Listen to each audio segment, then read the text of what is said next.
I don't know, I didn't really give an example for the definition of the zero exponent, so let's just use that example. So if I have a times b times c raised to the zero, what's that going to equal? Well, using the definition of zero exponent, a to the zero is 1. Anything raised to 0 is 1, so this entire thing raised to 0 is just going to be 1. Another way to see this problem, right, is, well, we know there's basically an exponent of 1 on any problem that we write. We just usually don't write it. We're going to take the 0 and distribute it and multiply it across, this time using the power over power.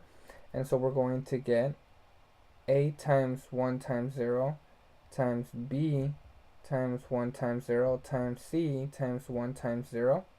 Alright, therefore we're going to get a to the 0, because 1 times 0 is 0, times b to the 0 times c to the 0. Well, a to the 0 is just 1, b to the 0 is just 1, and c to the 0 is just 1. Therefore 1 times 1 times 1 is just 1. Alright, so anytime you see a problem like this, it's just anything raised to 0 is just 1. Alright, so that's one problem there. Let's go ahead and do another problem. Let's say we have x squared times y to the first divided by, let's say, x to the first squared. Alright, well, first thing I want to do is I most likely want to simplify the inside stuff first. So I could use the quotient property, alright, and we're going to get, well, 2 minus 1. We'll get 2 minus 1. The reason why that is I'm going to actually show it in two different ways. We have two x's on the top, one y on the top, and we have one x on the bottom, squared. Well, x cancels out with the x, and we're just going to be left with, well, x cancels out with the x because x divided by x is 1, x times y squared. Alright, and now, like I mentioned before, there's basically like a 1 in front of the exponents, and so we're just going to multiply across like the previous video, and we just get x squared times y squared. Now, one other way that I could show this is over here in this scenario here. I could have used the quotient property right away and just did 2 minus 1. So 2 minus 1, which is pretty much what we did over here on this scenario, is just going to be x to the 1 times y to the 1 squared, which is exactly what this is right here. Alright, well, the 2 here is telling us that we have this entire thing being multiplied by itself twice. So we essentially have x times y times x times y.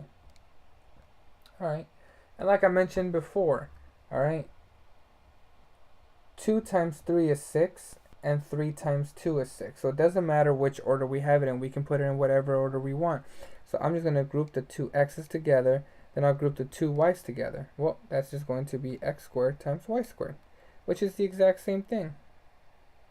Alright, well, let's go ahead and use an example.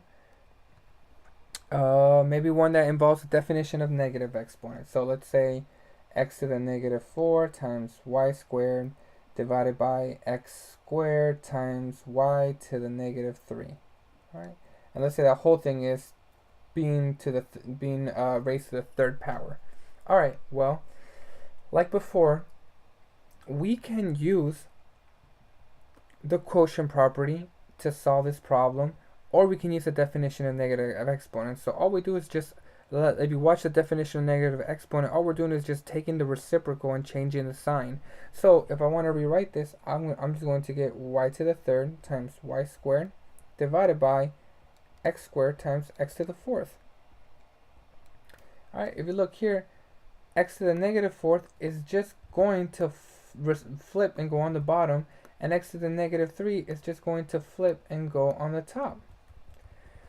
Alright, so now that we have that taken care of, we're going to go ahead and use the power over power to simplify this. We'll just take the 3 and multiply across.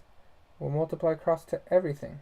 Alright, so we're going to get y to the 9, because 3 times 3 is 9. Let me just go ahead and move that out.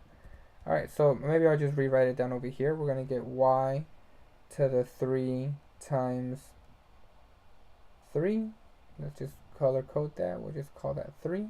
Alright, so 3 times the 3, then 3 times the 2 here. And we're going to get y to the, let me just make sure I'm with the same color.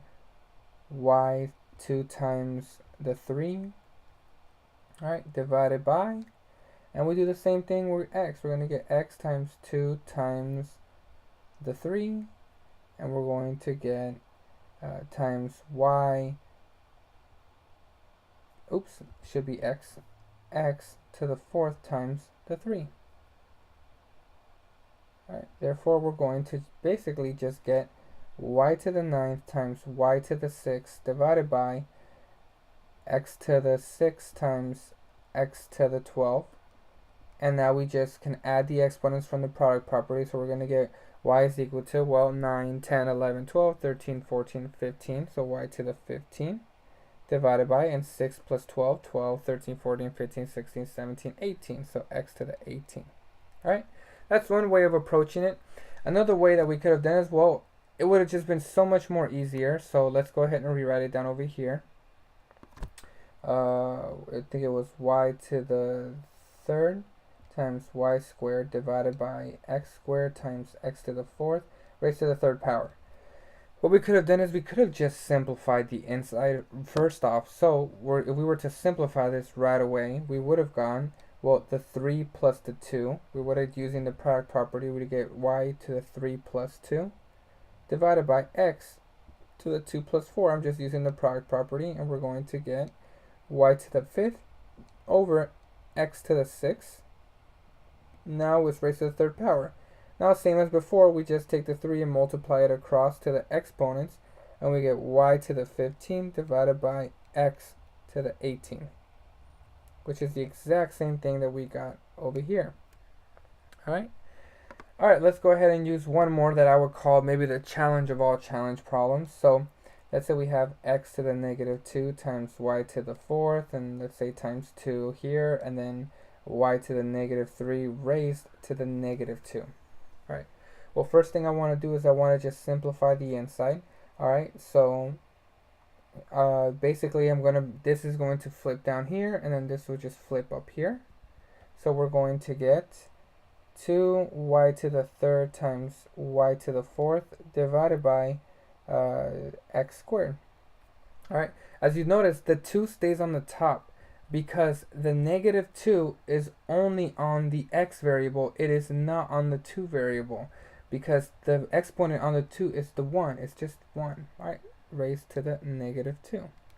Well, one of the things that I could do is I can distribute the negative 2, but one of the first things I want to do is I want to just simplify this here, because I can use the product property. 3 plus 4 is 7.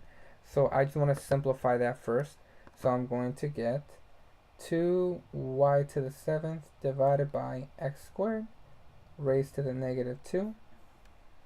Alright, well, as you can see, I can distribute the negative 2 across. So we're going to get 2 times 1 times negative 2, y to the 7 times negative 2, and then we're going to get x 2 times negative 2. I'm just taking this and distributing it across, and we're going to get 2 to the negative 2 times y to the negative 14 and x to the negative 4. So basically I'm just going to flip them all back again, and so we're just going to get x to the 4th divided by 2 squared times y to the 14th. As you can see, all I'm doing is just flipping it and turn them positive, and this is going to be my simplified equation. Alright, I could simplify 2 squared, but I'm happy here. Hopefully this helps to understand how to go about solving exponents with different scenarios.